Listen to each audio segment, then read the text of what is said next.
a moment out of your busy schedule to join us tonight for our webinar. We are blessed tonight to have with us Ms. Leslie Holley. Ms. Holley is a board certified counselor with Healing Circle. Without further ado, I present to you Ms. Leslie Holley.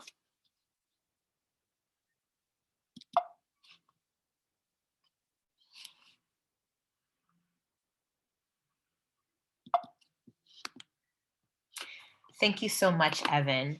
I just wanted to put this slide up after Evan's nice introduction that I will be doing this presentation for Evan W. Smith Funeral Services, which is a family-owned business. It's minority-owned and operated. They're available 24 hours a day, 7 days a week. They have 2 locations. They do funeral service, live streaming, cremation services, pre-planning, and grief support as well. So I'm really happy to be here today. A little bit about myself. I am a licensed clinical professional counselor, like Evan stated. I have a private practice in downtown Silver Spring, Maryland, but I'm also licensed in DC and Virginia as well. I have an expertise in starting up private practices. I've started up a private practice for a large practice based out of Chicago, Illinois, in the St. Louis, Missouri area, and just helping other young clinicians who are ready to start their practice build their practice as well. I'm a board member and past president for the Maryland Multicultural Counseling Division Association, which is a part of the Maryland Counseling Association. And I actually just became secretary-elect for the Maryland Counseling Association. So I'm really excited about that. I'm a presenter. And as you can see, my specializations are trauma, life transition work, depression, and anxiety. So I'm happy today to be your speaker on this event and on this topic. And if you have any questions during the presentation, I ask that you just put the questions in the comment section and I can get to them. We'll also have one poll, and you can put the answers to the poll in the comments section as well. And I will read off kind of what everyone's feedback is on the poll as well. So here are our goals for today. We're going to talk about signs and symptoms of trauma and PTSD, which stands for post-traumatic stress disorder, how trauma and PTSD affects civilians and veterans, how to support someone with trauma and or PTSD, and always tools that you can use that you can take home from this presentation and start to develop for yourself. But before we begin, I always like to do a little relaxation and mindfulness exercise. So wherever you are, if you would just get out of your chair, take a big stretch, maybe stretch out your arms, stretch out your legs, and we're going to get into some breath work. So once you do some stretches, you can get back in your seat. I'm going to take us through a breath exercise and a visualization exercise. And for those of you who have joined me before, you understand that I do this pretty much every presentation just to kind of get ourselves prepared to reset from the day and to be able to soak in the information. So if you're in your seat right now, I just want you to start to slow down your breath. I want you to make your inhales and exhales a little bit longer than the last. Just start to slow down that breath. And if you feel comfortable with closing your eyes, great. If you don't, that's okay. You can watch me the whole time. I'm going to read off a visualization exercise that will be helpful to get you into the present moment and really relax and really feel what's happening in your body. So again, just continue to slow down your breath. Make your eyes heavy if you're comfortable with closing your eyes. Make your inhales and exhales a little bit longer and deeper than the last. I want you to start focusing on your chest contracting and expanding and really trying to bring that breath to your stomach area. So focusing on your stomach, expanding and contracting with each inhale and exhale as you close your eyes and listen to my guided meditation. For a few moments, allow yourself to take several nice, long, deep breaths. Notice the cool air coming in, filling your lungs and the soothing warm air going out. Just let all your thoughts float away as you bring your attention to your breathing, in and out. You might mentally scan your body and notice if you're holding any tension in your muscles. If you are, just gently let all that tension melt away with every out breath. Bring your attention to your breathing in and out, in and out. Let yourself feel more and more comfortable sitting where you are. Imagine that you are near the ocean just before sunrise. Perhaps you are on the beach, on a hammock, or a dock. The ocean is very calm. Most of the water looks very smooth, but you can see small ripples where gentle, peaceful waves roll in toward the shore. Take a few minutes to imagine this scene.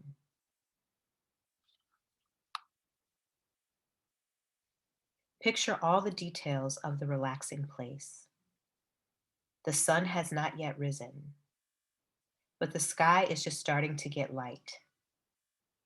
The air is cool, comfortable, and pleasant. The temperature is very pleasant. A calm and comfortable morning. Imagine the feel of a slight gentle breeze on your skin.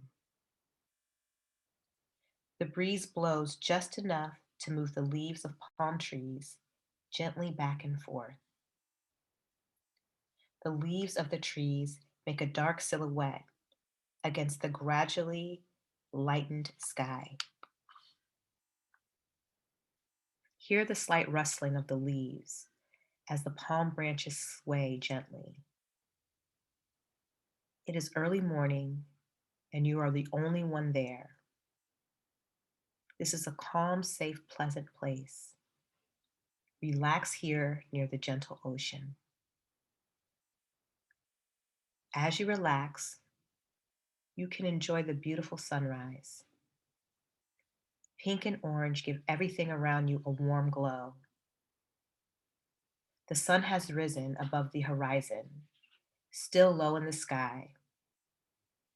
The breeze, the warm early sunlight, the gently lapping peaceful waves, softly moving palm trees. All of these create a calm and peaceful place. Continue to relax for a few moments here, enjoying the peaceful waves and the remaining calm at sunrise.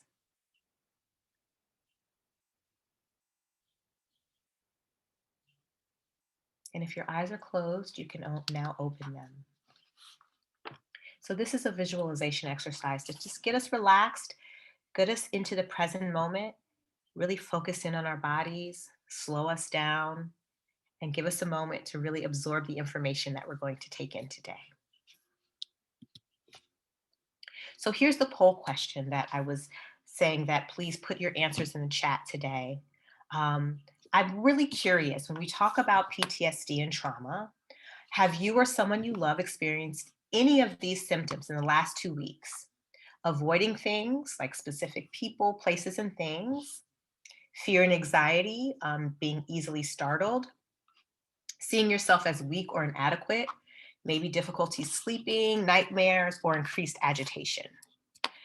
So I want to see if anyone has experienced any of those things. I'm going to look into the chat. And please feel free to put your answers in the chat if you've experienced any of these things in the last 2 weeks. And I'll give you a moment just to fill that out. Look at the polling. I didn't add the polling, so let's just put it in the chat and see if you're comfortable putting it there.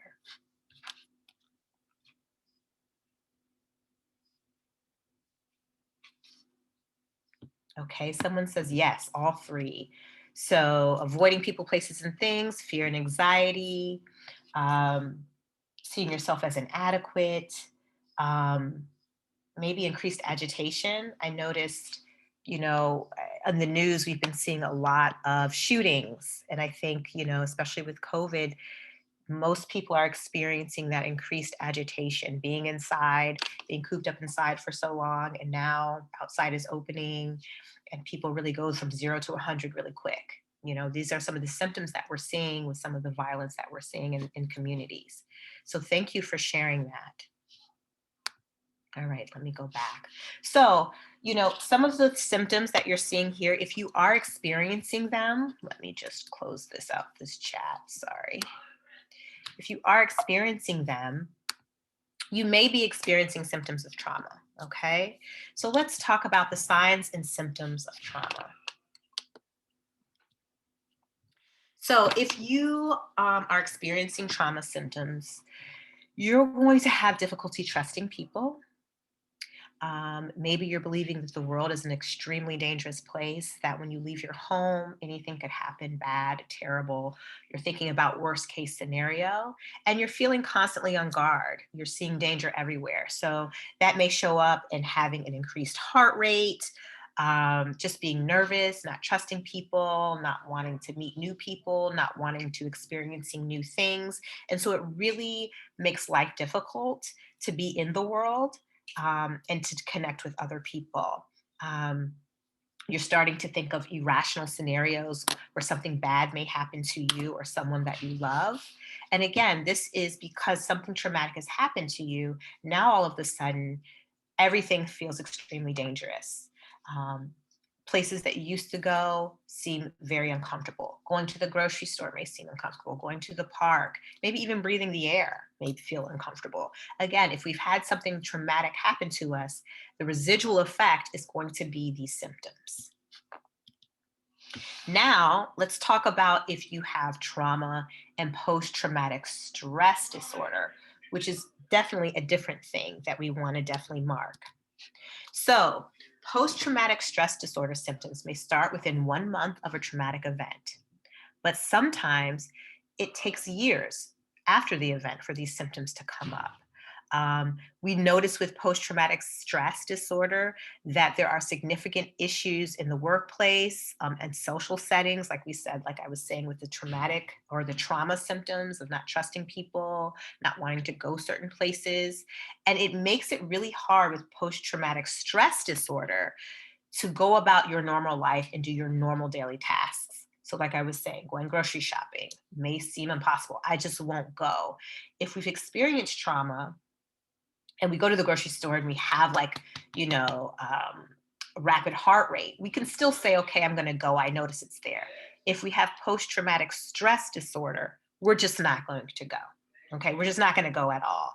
I used to have a client who was a reporter in Chicago when I worked in Chicago, and he would go to really violent, he would go on the scenes to very violent crimes, very violent shootings. And after that, he was experiencing rapid heart rate, lack of trust, just being really alert in certain areas when he was in his car. If he would be at a stoplight for a large amount of time, or if he was on a certain intersection for a large amount of time, he would feel like he was in imminent danger. That's post traumatic stress disorder. His heart rate would get up. He would start to avoid going to those certain locations. He would start to avoid getting in traffic where he would maybe feel like stuck, like he couldn't escape if something bad were to happen. That's what we're talking about. He was not able to do his normal daily tasks. Post-traumatic stress disorder symptoms, they're usually grouped into four types, excuse me. So we have intrusive memories, avoidance, negative changes in thinking and mood, and changes in physical and emotional reactions. So these symptoms vary person to person. And so let's kind of outline and unpack each of those four types. So the first one, intrusive memories. So we may have dreams or nightmares, like we may be going about our day, everything's fine, but more nights than none, we're having these intrusive memories, we're having these nightmares, we're having these dreams, we're reliving the traumatic event over and over again. We're having these just snapshots of remembering what happened. And it's almost like we're there. Like, you know, when you're having a nightmare and you wake up and you're sweating and your heart is racing, it's almost like you're in that event all of the sudden. Those are intrusive memories. Avoidance, again, you know, like I was talking about my client, you're going to avoid certain places, you're going to avoid certain people, you're going to avoid certain locations, and that's going to impede your quality of life, because maybe you do have to go to the post office, maybe you do have to, you know, take your kids out on an outing, and you're going to avoid that altogether. Negative changes in thinking and mood, again, you know, this not trusting people. I don't trust people. People are against me. I'm not sure what their motives are. Um, you know, it could also be negative feelings about ourselves. I don't trust myself. I don't trust myself in the world, right? Like, if I get triggered by something or if I feel unsafe, I don't trust that I can keep myself safe or keep other people safe. Um, Difficulty maintaining and establishing close relationships with others. Again, I don't trust other people. I don't trust their motives. I don't trust who they are. A lack of interest in activities that you once enjoyed, you know, like going to the movies or going to concerts. All of a sudden, maybe something traumatic happened in a large group of people, something terrible. Now, all of a sudden, I can't go to concerts anymore because I cannot be around large crowds of people. I have a handful of clients that have experienced that kind of trauma where something happened in a large group and now they can't go to the farmer's market. They can't go to the movie theater.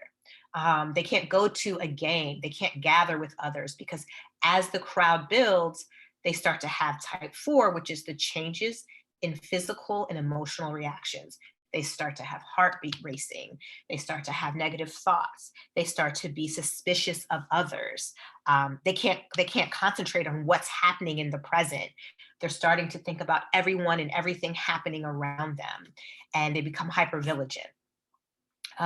They become startled. They become frightened, and then also, not only in those moments, feeling that in certain places, but then when you remove yourself from that place, you start to feel always on guard, or you start to feel trouble sleeping. I can't sleep at night because I'm replaying what happened or what could have happened.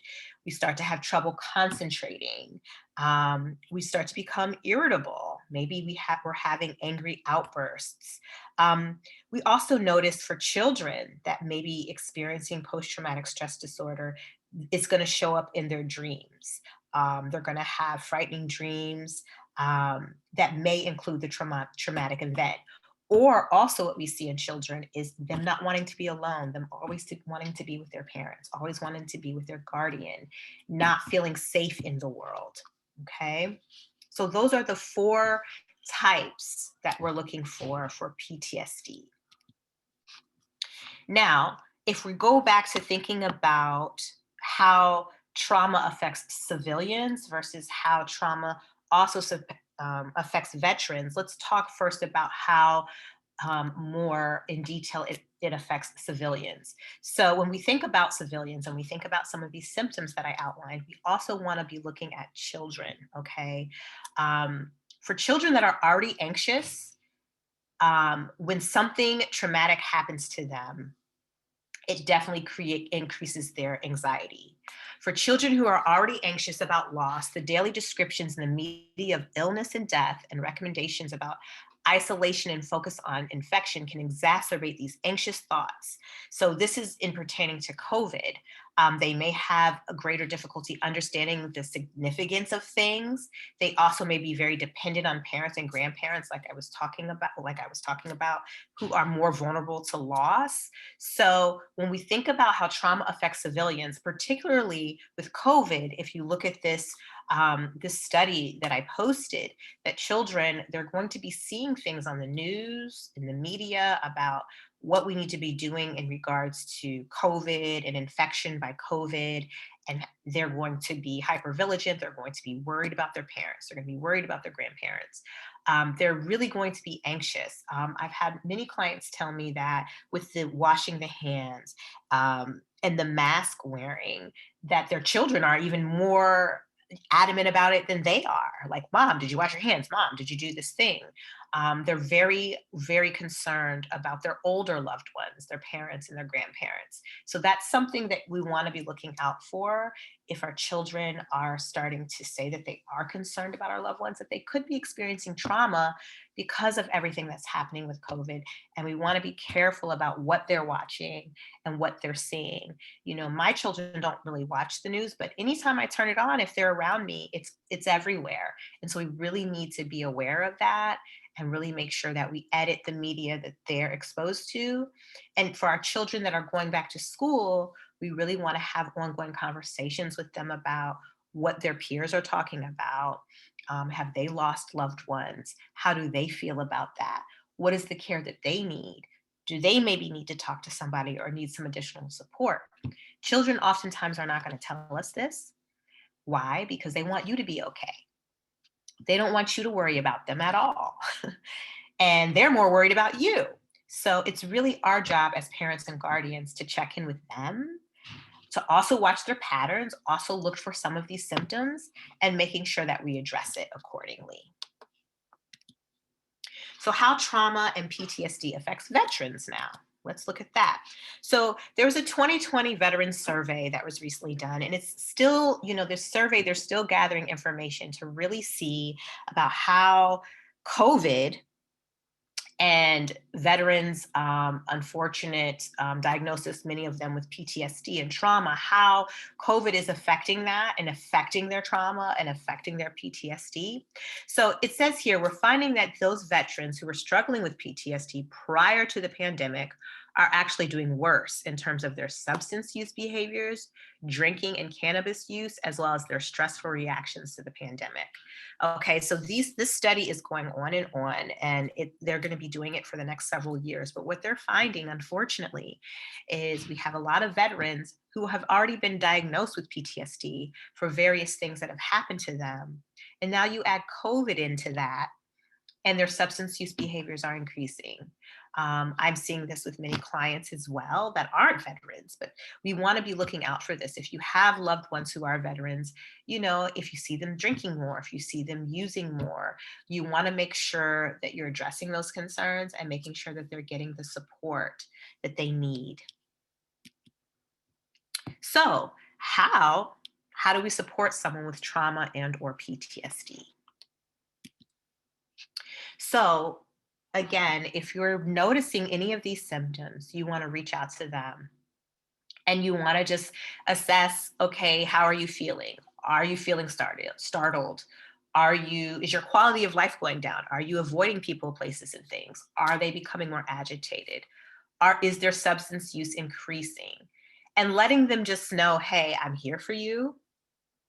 Normalize, hey, the COVID is hard. The pandemic has been hard. Grieving has been hard. Trauma is a real thing, right?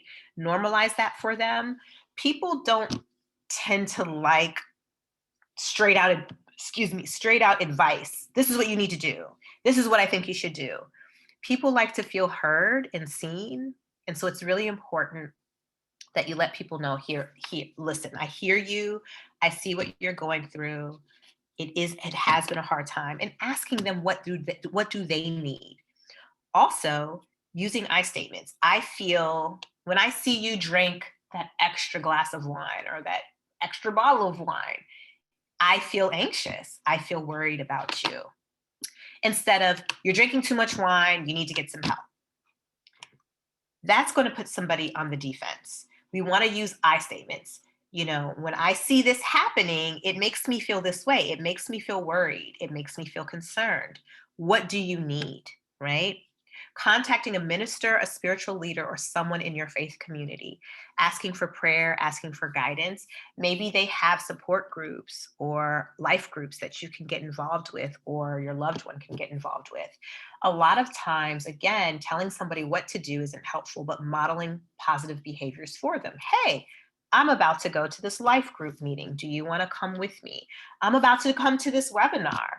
Do you want to join me? Here's the information. Modeling healthy behaviors for others and encouraging people is a better way to let people know, hey, I'm here for you, and create an impact. Make an appointment with your doctor or mental health professional. Sometimes people still are saying, no, this is not something I want. Well, I think maybe you should, talk to your doctor. Maybe make an appointment with your doctor. Maybe, hey, I have a therapist. You can make an appointment with them.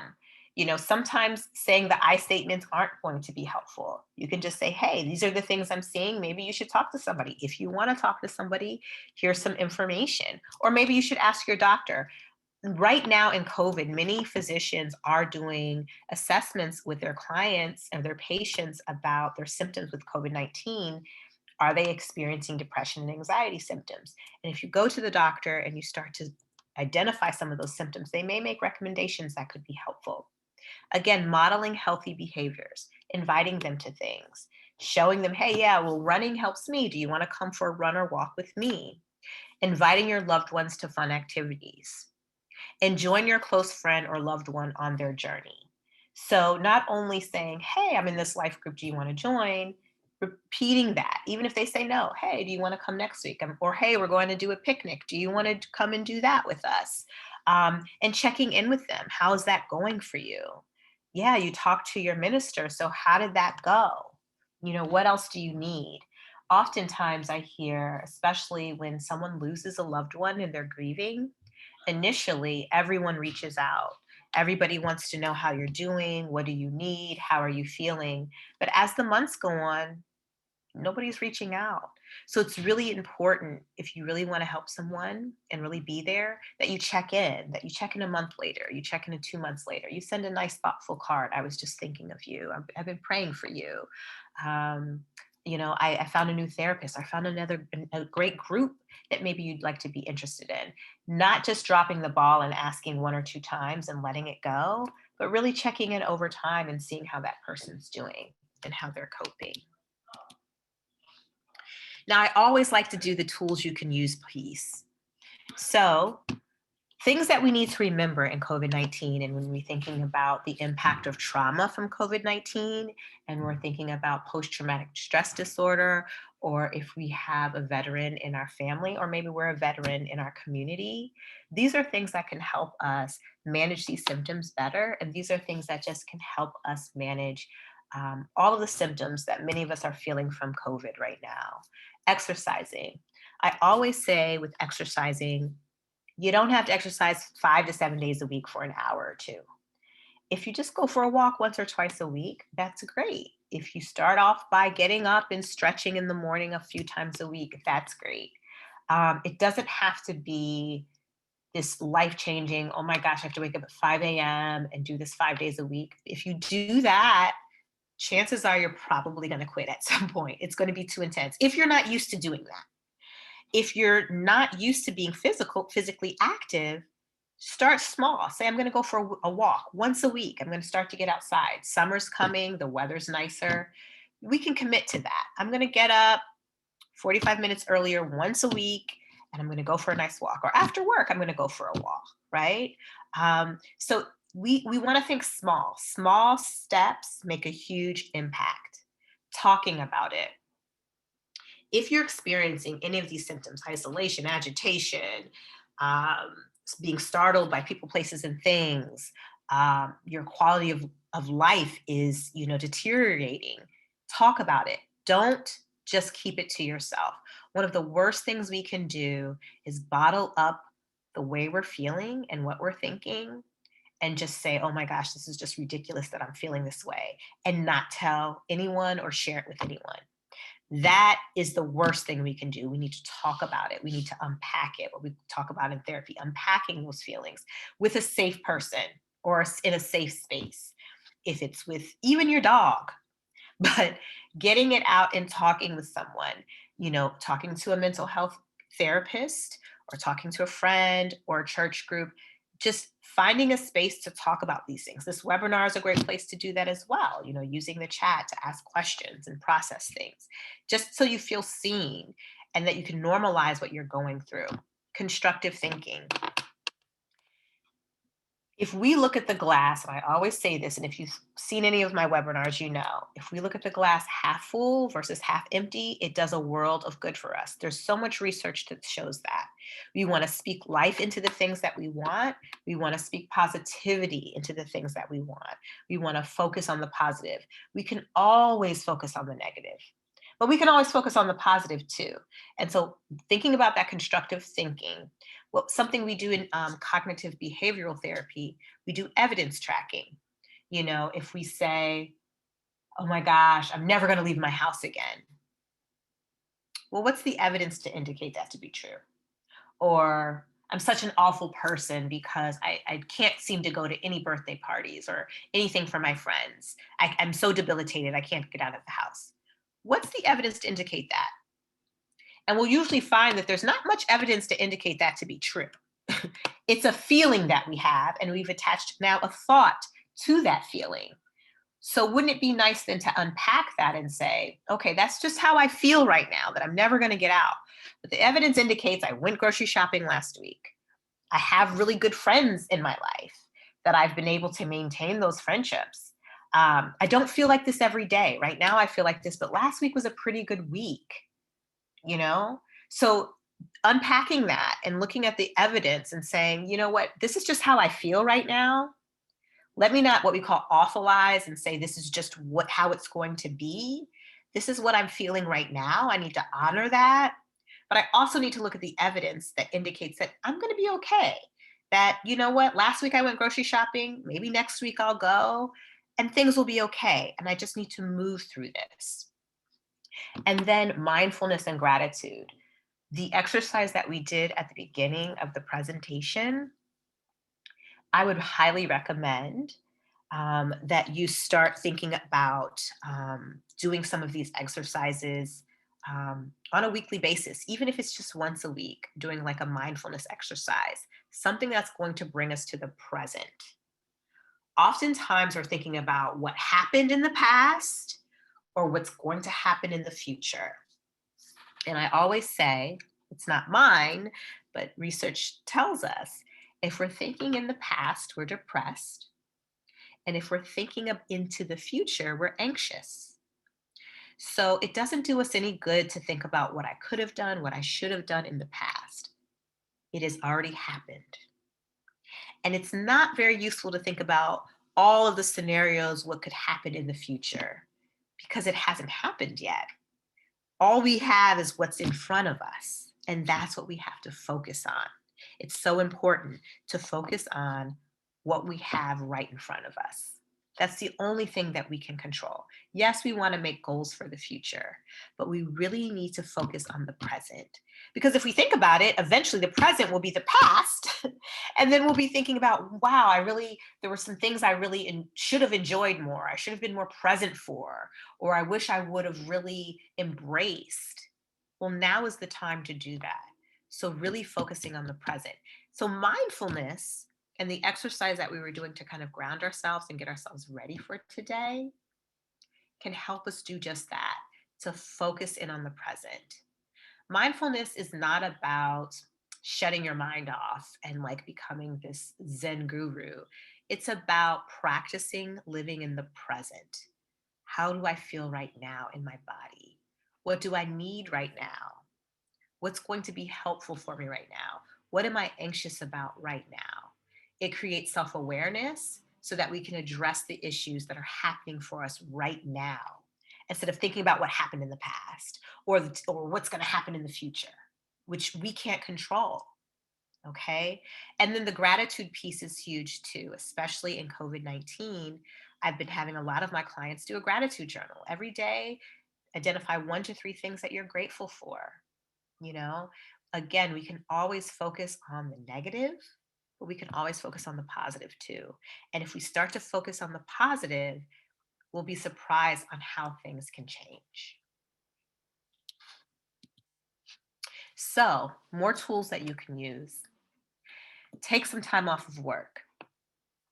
If you're feeling any of these traumatic symptoms, if you're feeling agitated, if you're getting nervous about people, places, and things, and it's really impeding your life, I have some clients that are really having difficulty just getting acclimated into this new world and going outside and worried about, the mask and the hand washing and who doesn't have their mask on. Um, and I have clients too that have been vaccinated and are still really, really hyper vigilant and really anxious. If that is something that you're experiencing, which is okay because, this last 2 years has been a year and a half has been a whirlwind, I would recommend taking some time off of work just to address that and do some self care because we are in a new world. What happened has happened. The past is the past. It has happened. We're not going to go back to the way things were. We're always moving forward. So the new world that we live in now is a little bit better than it was last year this time. We're able to go outside with our masks on. The numbers I was looking at today in the New York Times are steadily decreasing with COVID. More people are getting vaccinated, whether you want to or not, but that's something that's happening. And so you can be in the world and wear your mask and wash your hands and be safe and make educated decisions about the things you want to do. If you're just staying in the house still and not doing anything, not going anywhere, I don't think that's really healthy right now. And so it's really important that you address that anxiety and you start to do what we call something like exposure therapy or reality testing. Go outside and sit at the park for an hour with your mask on if you're more comfortable with that, um, just to kind of get reacclimated to the world. Go for some walks. Maybe go sit outside and eat somewhere. Maybe order takeout or maybe go to the grocery store with your mask on.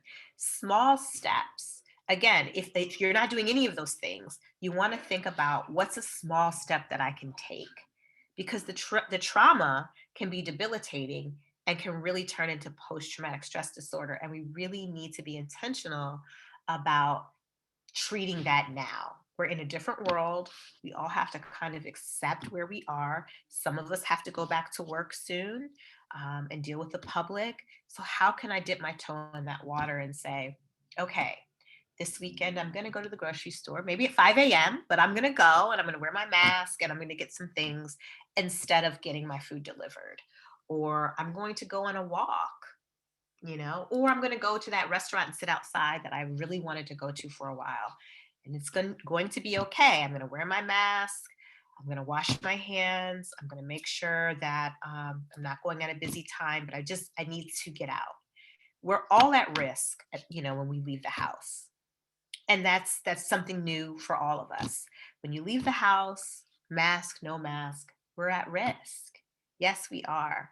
But we have to take the proper precautions and we have to trust that we're doing the best that we can because we have to live in the world. We can't just sit in a hole or sit in a bubble. Okay.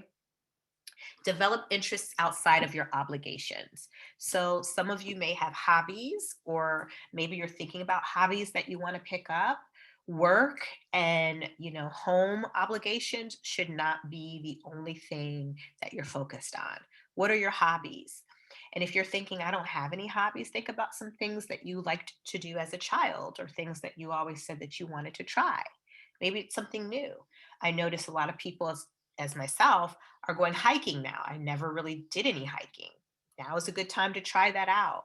And you'll find that your hobbies and your interests can also help with your symptoms. If you're feeling, um, you know, very anxious or something traumatic has happened to you through this COVID time, as it has for many of us, doing an activity that you really enjoy can really get you to hone in on that present moment and make you feel good about yourself. And so you really want to make sure that you etch out time for that. And it could be something as small as taking walks.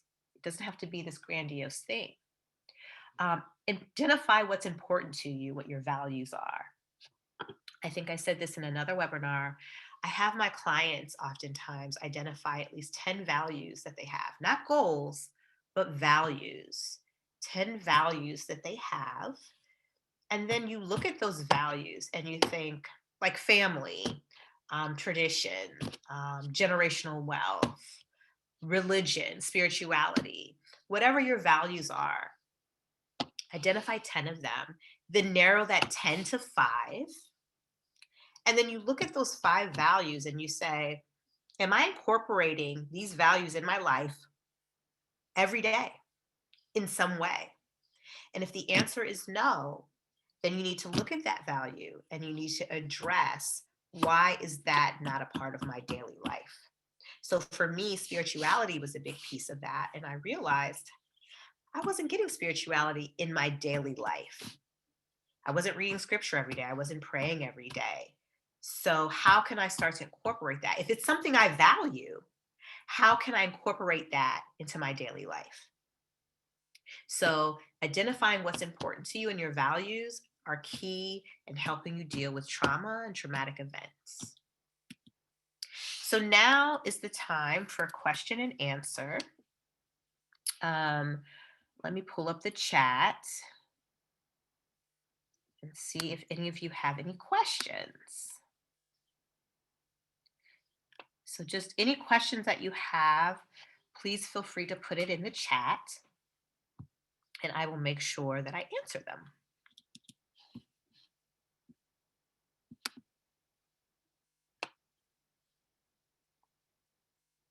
So one question I have is how do I help a loved one who's experiencing what looks to be PTSD?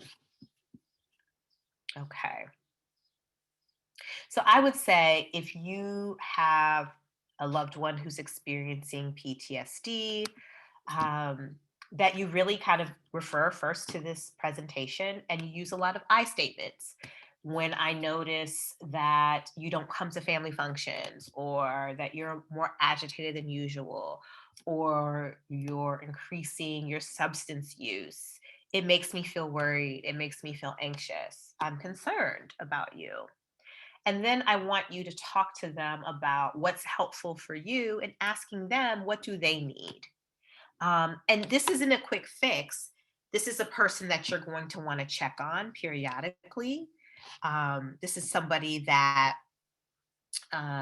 may not jump to it just because you say so, right? So somebody that you want to be checking up on. Um, and so really normalizing and letting them know that, like, and empathizing with their situation and letting them know, like, here, I'm here to help you if there's anything that you need. Okay. Any other questions?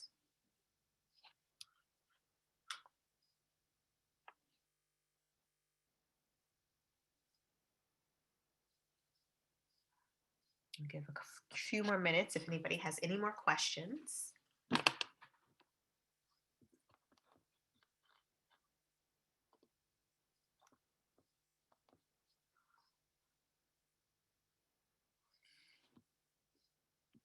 Okay, question. How do I find a good therapist?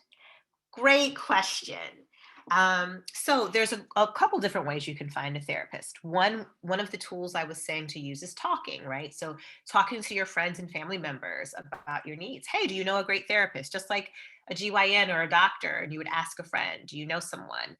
Um, that's a great way in finding a therapist, because the people around you that are like-minded probably will be working with someone that you may enjoy as well. So that's a great way to find a therapist.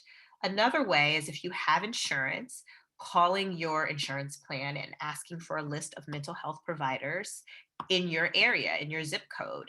You can give them preferences, women, a woman, a man, age, a person of color, and they can give you a listing. They can email it to you. And that way you can get a full listing of therapists in your area that accept your insurance plan. There's also a great site called Psychology Today, which is like Facebook for therapists. On Psychology Today, you can go on there. You can put your zip code in. You can look. You can put in there what you're looking for, what specialties you're looking for, and for each therapist, there's a picture, there's a bio, a write up of what their specialties are, what insurance they take. Usually, there's a link to their website.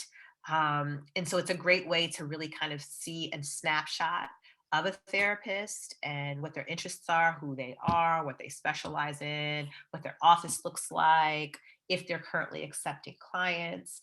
And then from there, I would definitely recommend that you shop around. You maybe interview 2 to 3 therapists. Most therapists offer 10 to 15-minute free consultations. I do myself just to get to know the therapist, to ask any questions you have. Again, it's your opportunity to ask questions about their expertise and their practice. It's not a situation where you're going to have like a quick therapy session, right? And just tell the therapist what's wrong with you and like what do they recommend. You can tell them, hey, these are some things I'm dealing with. Maybe I'm having symptoms of trauma or symptoms, I think maybe I have PTSD, or I have a family member who's really struggling with that, or a veteran in my family who's really struggling with that. And asking them what their expertise is in dealing with that population. And through that consultation, you can find out their availability, if there's any additional charges, how they do intake, because usually there's forms you have to fill out, where they're located, what their availability looks like. So it's a great way to just get a feel for a therapist to see if they're a good fit. And so that's a great way to start. If you'd like, near the end of the presentation, which is the next couple of slides, I'll have my contact information. So you can always reach out to me as well, if you want a recommendation for a therapist or if you need to be pointed in the right direction. I would love to help. All right, let's see. Any other questions? Okay.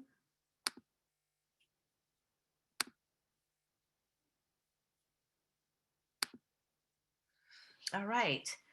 So I don't see any more questions. So I'm going to ask that everyone make sure that they take the survey after the presentation. I believe it will be emailed to you after the presentation. Any questions, comments, or any feedback that you have. Here are some of the references from the presentation as well.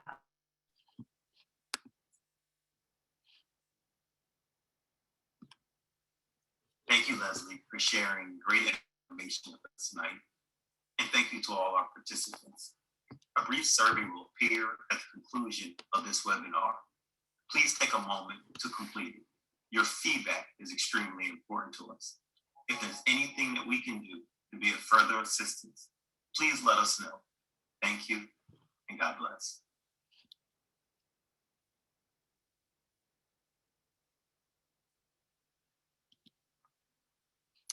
And here is our contact information. Again, if you have a question regarding today's material, if you have a question about PTSD, symptoms of trauma, maybe you have children that are experiencing some of these symptoms and you need recommendations, please feel free to reach out.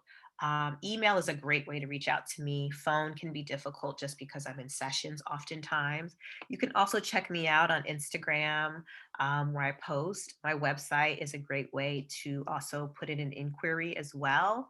If you want to schedule a consultation, you can also do that through the website or just through email as well. And then if you have any questions for Evan W. Smith Funeral Services about funeral arrangements, upcoming webinars, or any other additional questions, please feel free to reach out to them as well. You can email or call them, and you also can reach out to them via the website. So thank you very much today. I know we ended a little early, so if there are any more additional questions, I would love to take them. I will keep us live for the next 5 minutes or so. And if you have any questions, please let me know.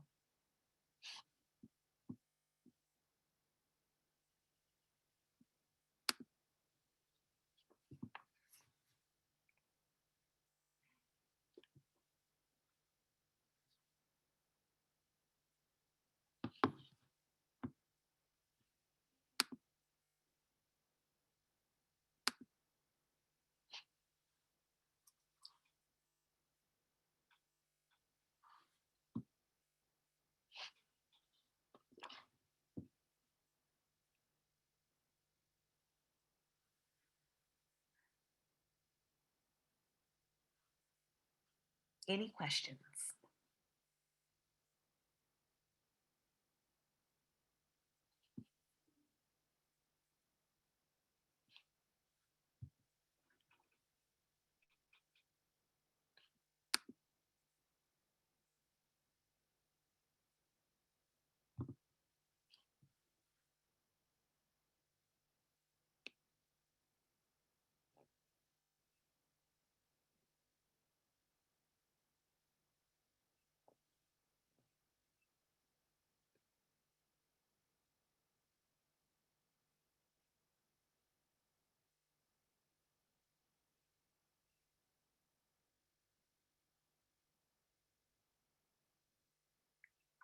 Well, if we don't have any more questions, I think we'll go ahead and end.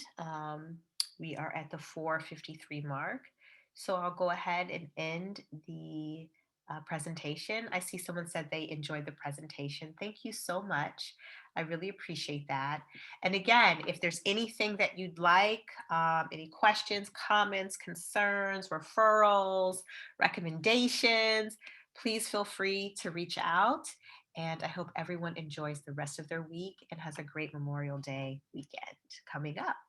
Take care.